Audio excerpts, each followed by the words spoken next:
अऊज़ु बिल्लाहि मिनश्शैतानिर्रजीम बिस्मिल्लाहिर्रहमानिर्रहीम क़ाल सुब्हानहु तबारक व तआला फ़ी किताबिहिल करीम बिस्मिल्लाहिर्रहमानिर्रहीम अल्लज़ीना ज़ल्ला सअयुहुम फ़िल हयातिद दुनिया व हुम यहसबूना अन्नहुम युहसिनूना सुनआ अल्लाहुम्मा सल्लि अला मुहम्मदिन व आलि मुहम्मद। वाजिबुल एहतराम नाज़रीन किराम अस्सलामु अलैकुम। मुअज़्ज़ज़ सामीन, गुज़िश्ता वीडियो में मैंने इस हवाले से गुफ्तगू की थी कि खारजी अफराद में से 3 अफराद ने ये प्लान बनाया था कि वो 3 को जाके कत्ल करेंगे, जिनमें से एक ने ये इरादा किया कि वो हाकिम शाम को कत्ल करेगा, एक ने ये कहा कि उमर इब्न आस को कत्ल करेगा और एक ने ये कहा कि मैं अमीरुल मोमिनीन अली इब्न अबी तालिब अलैहिस्सलाम को कत्ल करूँगा। अब अज़ीज़ान मोहतरम, बाकी 2 की तो हम तफसील नहीं बयान करते। इब्न मुलजम के हवाले से गुफ्तगू करते हैं, इसका हसब नसब क्या था, ये वाक़या किस तरह पेश आया, इनकी किस तरह मीटिंग हुई, कहाँ मीटिंग हुई और क्या इसका सारा पस मंज़र था।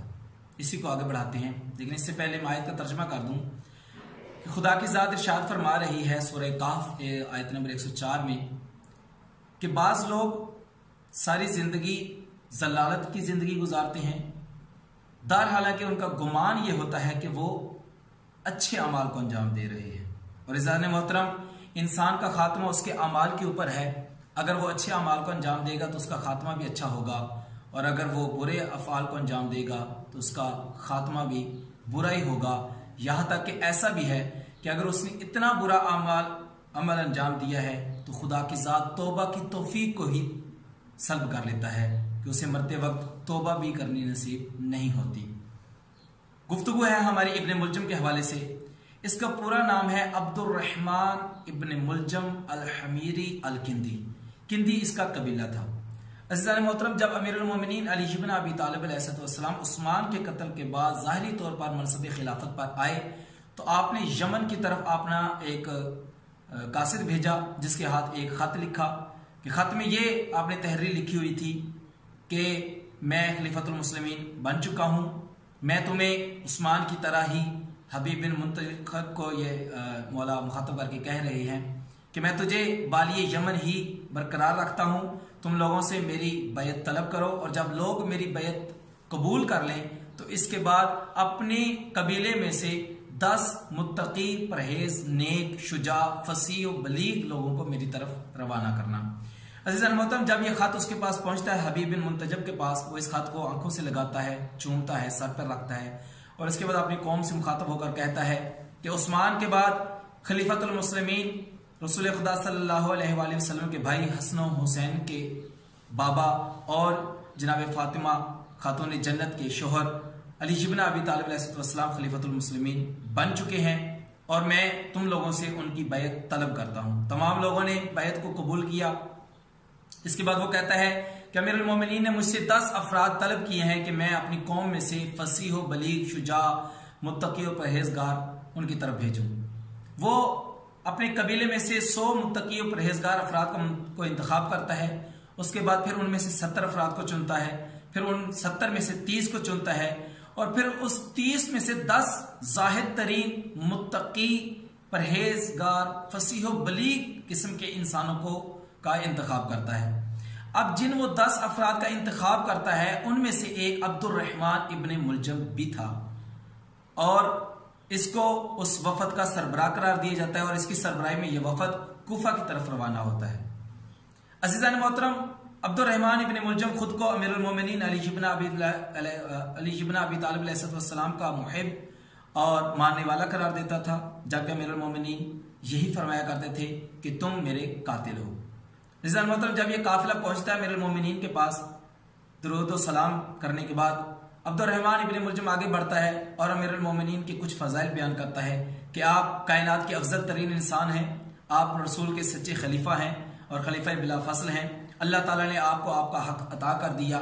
जब ये फजाइल बयान कर लेता है तो इमाम अलैहिस्सलाम सर को उठाते हैं और इसकी तरफ देखकर पूछते हैं कि तुम्हारा क्या नाम है? तो कहने लगता है कि मैं अब्दुर्रहमान हूँ। इमाम ने पूछा तुम्हारे बाप का क्या नाम है? तो कहने लगा कि मैं मुलजम का बेटा हूँ। फिर इमाम ने पूछा तुम्हारा किस कबीले से ताल्लुक है? तो कहने लगा कि मैं मुरादी कबीले से ताल्लुक रखता हूँ। फिर इमाम पूछते हैं अंतल मुरादी, क्या मुरादी तुम हो? तो ये तस्दीक करता है कि जी हाँ मौला, मैं मुरादी ही हूँ। जब ये जुमला कहते हैं तो इमाम अलैहिस्सलाम कमला इस्तिरजा जारी करते हैं और इमाम फरमाते हैं इन्ना लिल्लाहि व इन्ना इलैहि राजिऊन ला हौला वला कुव्वता इल्ला बिल्लाहिल अलिय्यिल अज़ीम। जब इमाम ये जुमले कहते हैं तो इब्ने मुलजम पूछता है कि मौला आप ये जुमले क्यों फरमा रहे हैं? इमाम ने फरमाया कि मैं ये जुमले इसलिए कह रहा हूँ क्योंकि तुम मुझे कत्ल करोगे। रिज़ान मोहतरम ये कहता है इमाम से कि मौला जब आप जानते हैं कि मैं आपका कातिल हूं तो आप मुझे कत्ल कर दीजिए ताकि मैं ये फेल अंजाम ही न दे पाऊं। तो इमाम ने फरमाया जब तुमने मुझे कत्ल किया ही नहीं तो मैं तुझे तुम्हारे ना किए हुए फेल पर कैसे कत्ल कर दूं? तो फिर कहने लगा कि आप मुझे दूर भेज दें ताकि जब मैं ना आपके पास हूंगा ना मैं ये फेल शनी अंजाम दूंगा। तो इमाम ने फरमाया तुम लोग 3 दिन यहाँ पर क़याम करो, 3 दिन तुम्हारी मेहमान नवाजी के बाद तुम अपने इलाके की तरफ पलट जाना। इज़ान मोहतरम जब तीसरा दिन आया तो बाकी अफराद जो है वो वापस चले गए, लेकिन ये चूंकि बीमार हो गया था, बीमारी की वजह से ये फिर कूफा में ही रहा। अब चूंकि इसका कोई यारो मददगार ना था सिवाय अली इब्न अबी तालिब के, इसलिए अमीरुल मोमिनीन ने इसकी देखभाल की, इसकी जरूरत का सारा सामान इसको दिया, इसकी बीमारी में इसकी इयादत करते रहे। और अमीरुल मोमिनीन यही जुमला फरमाते थे कि मैं तुम्हारी जिंदगी चाहता हूँ और तुम मुझे कत्ल करना चाहते हो। अज़ीज़ान मोहतरम जब ये सेहतयाब हो गया और इमाम के पास आता है और आकर कहता है मौला मैं आपसे बड़ी मोहब्बत करता हूँ, मैं नहीं चाहता कि मैं वापस यमन की तरफ जाऊँ, मुझे यहीं रहने दीजिए। चंद अरसा गुजरा कि वाक़े जंगे नहरवान पेश आया। ये इमाम अलैहिस्सलाम के साथ जंगे नहरवान लड़ता है। वहां से जब इमाम अलैहिस्सलाम को फतह नसीब होती है तो ये रास्ते में इमाम से कहते हैं कि मौला मुझे इजाजत दीजिए कि ताकि मैं आपके काफिले से पहले कूफा में जाके आपकी जुर्रत और आपकी बहादुरी के किस्से बयान करूं। इमाम ने फरमाया तुम ये कह के क्या साबित करना चाहते हो? तो कहने लगा मैं आपकी और अल्लाह की खुशनुदी हासिल करना चाहता हूं। ये आता है जब ये कूफा में पहुंचता है, बनी तमीम के कबीले के लोगों के पास से इसका गुजर होता है। वहां पर कुत्तामा नामी औरत का घर जब इसके गुजर होता है वहां से, तो कुत्तामा इसको अपने घर की तरफ बुलाती है और दावत देती है कि मैं तुम्हारी मेहमान नवाजी करना चाहती हूँ। ये जाता है उसके घर, चूंकि ये एक फाहिशा औरत थी, बदकार औरत थी, इसने इसकी मेहमान नवाजी भी की और इससे जंग के अहवाल भी पूछने लगी।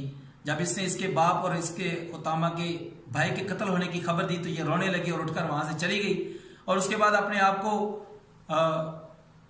अपनी आराइश करके और अपने आप को हुस्न जमाल में मुज़य्यन करके ये दोबारा वापस आती है ताकि ये इसको अपने हुस्न में गिरफ्तार कर ले। जब इसका हुस्न जमाल ये देखता है तो ये इस चीज का इजहार करता है कि मैं तुम्हारे साथ शादी करना चाहता हूँ। वो कहती है कि मैं तुम्हारे साथ शादी तो कर लूंगी लेकिन मेरी एक शर्त है। उसने कहा कौन सी शर्त? उसने कहा बाकी शराइत मैं माफ करती हूँ लेकिन एक शर्त बहुत जरूरी है, वो ये कि अगर तुम अली का सर कलम करके मेरे पास लाओगे तो फिर मैं तुम्हारे साथ शादी करूंगी। रिज़ान मोहतरम यहां पर एक जुमला कह दूं कि कोई भी तहरीक हो, कोई भी मकसद हो, कोई भी नेक मकसद, उसको अगर खत्म करना चाहा किसी भी दुश्मन इस्लाम ने, दुश्मन दीन ने, तो उसने चंद ताकतों को इस्तेमाल किया। या तो वो अपनी अफरादी कुव्वत से उस मिशन को खत्म करता था, या वो मालो ज़र के जरिए लोगों को खरीद लेता था, या फिर औरत को इस्तेमाल करता था। यहां पर भी इस बदबख्त के साथ यही पेश आया कि वो बाकी चीजों पर इससे तो मुतासर ना हुआ लेकिन उसके हुस्न जमाल में ऐसा फंसा कि उसने इस शर्त को कबूल कर लिया कि मैं तुझे हासिल करने के लिए भी ये फेल अंजाम दे दूंगा। इस मोहतरम इसके बाद यमन से एक बंदा आता है और आकर इब्ने मुलजम को खबर देता है कि तुम्हारे बाप को और तुम्हारे चचा को कत्ल कर दिया गया है, लिहाजा तुम वापस जाओ और जाकर अपना विरासत का माल ले लो। यह अमीरुल मोमिनीन की बारगाह में जाता और कहता है मौला मुझे खत लिख दीजिए ताकि मैं यमन के वाली को वो दिखाऊं और वो मेरे मामलात ख़त्म करवा दे। वो खत अमीरुल मोमिनीन इसको लिख देते हैं। ये खत लेके उस वाली को जाकर देता है तो वो जितने इसके मामलात थे विरासत के वो सारे के सारे ख़त्म करवा देता है और इसे विरासत दे दी जाती है। ये दोबारा आपको तामा से शादी करने के इरादे से वापस पलटता है कूफा की तरफ। अब जंगे नहरवान एक बहुत बड़ा मार्का हुआ था। अब जब ये वापस आ रहा था, वापसी में इसके ऊपर हमला करते हैं डाकू और इससे इसकी सवारी भी छीन लेते हैं और इसके पास जितना माल था वो भी छीन लेते हैं। अब चूंकि इसके पास सवारी नहीं रहती, ये रास्ता भूल जाता है। इसकी एक काफिले के साथ मुलाकात होती है। उस काफिले में इसकी 2 बंदों से मुलाकात होती है। वहां पर फिर ये अपने राज एक दूसरे को बताते हैं। ये बताता है कि मैं कूफा इस मकसद से जा रहा हूं ताकि मैं अली को कत्ल करके कुतामा नामी औरत के साथ अक़द कर सकूं। वो दो लोग भी अपना इरादा बताते हैं कि हम यहाँ से जा रहे हैं। एक ने कहा कि मैं हकम शाम को कत्ल करने के इरादे से निकला हूँ, दूसरे ने कहा कि मैं उमर इब्न आस को कत्ल करने के इरादे से निकला हूँ। हाँ अज़ीज़ान मोहतरम, ये बदबख्त इंसान वापस आता है कूफा में, और कूफा में सीधा कुतामा के घर चला जाता है। वहां पर ये क़याम करता है, और इन 19 माह रमज़ान मुबारक की सुबह को ये दर्दनाक वाक़या पेश आता है कि जिब्रील अमीन की सदा बुलंद होती है, तहद्दमत वल्लाहि अरकानुल हुदा, खुदा की कसम हिदायत के अरकान गिर गए। अज़ीज़ान मोहतरम, एक जुमला सुन लीजिए गुर्बत का, कि जब अमीरुल मोमिनीन अली इब्न अबी तालिब अलैहिस्सलाम को ज़रबत लग चुकी, असहाब ने, बेटों ने इमाम को उठाया और घर की तरफ लेकर जा रहे थे कि एक जगह पर अमीरुल मोमिनीन कहते हैं, बेटा हसन, मुझे यहाँ दीवार का सहारा देकर खड़ा करो, मैं अपने असहाब से एक बात कहना चाहता हूँ। अपने असहाब से गुफ्तगू करते हुए इमाम ने कहा, मेरे असहाब, मैं तुम्हारा शुक्रगुजार हूँ कि तुम अली की इस मुश्किल घड़ी में अली के पास खड़े हो। मैं तुम्हारा मशकूर हूँ, लेकिन मैं अली चाहता हूँ कि तुम अब यहाँ से चले जाओ। सबने पूछा, मौला आखिर क्या वजह है?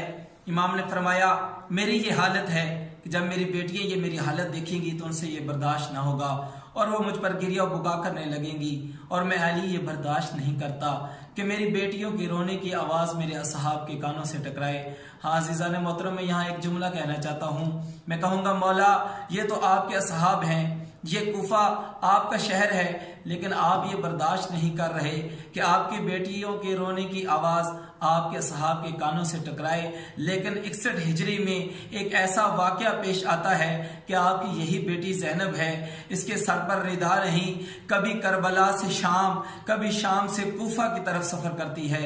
अला लानतुल्लाहि अलल कौमिज़ ज़ालिमीन, सयअलमुल लज़ीना यमुनक़लिबून।